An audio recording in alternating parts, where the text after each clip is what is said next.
ختم نبوت سے اگر کوئی ناراض ہوتے رہے، ہم نے ختم نبوت کا نام لینا ہے۔ ختم نبوت کے لیے ضرورت پڑے تو نکلنا بھی ہے، اور ضرورت پڑے تو لڑنا بھی ہے، اور ضرورت پڑے تو روڈوں پر بھی آنا ہے، ضرورت پڑے تو ایوان میں للکانا ہے، ضرورت پڑے تو روڈوں پہ للکارنا ہے، اور ڈرنا نہیں ہے۔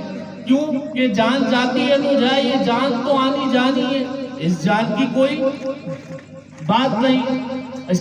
اس آیت کا ترجمہ میں نے آپ لوگوں کو بتا دیا، اب مزید آگے کے ترجمے کی طرف چلتے ہیں۔ توجہ یہاں رکھیں، انشاءاللہ تعالیٰ قرآن پاک کا مختصر ترجمہ بیان کر کے میں آگے جاؤں گا۔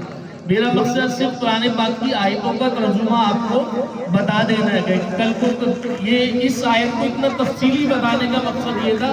آج کل علاقے میں مختلف مشنری اسکول قائم کر رہے ہیں، کام کر رہے ہیں، جو کہ قادیانیوں کے انڈر بھی ہیں، یہودیوں کے انڈر بھی ہیں، عیسائیوں کے انڈر بھی ہیں۔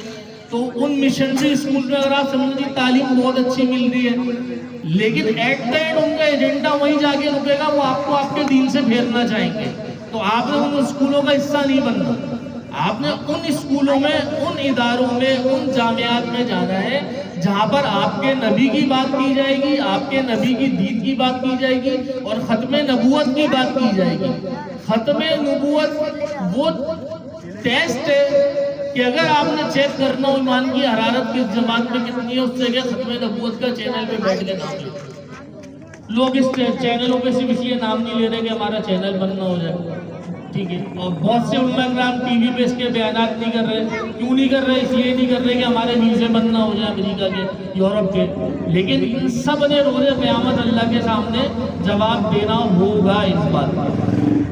آگے اللہ تبارک و تعالی ارشاد فرماتا الذین آتیناہم الکتاب، کہ ہم نے جن کو کتاب عطا فرمائی، یتلونہ، وہ اس کی تلاوت کرتے ہیں۔ کیسے تلاوت کرتے ہیں؟ حق تلاوتی، جیسے کہ تلاوت کرنے کا حق ہے۔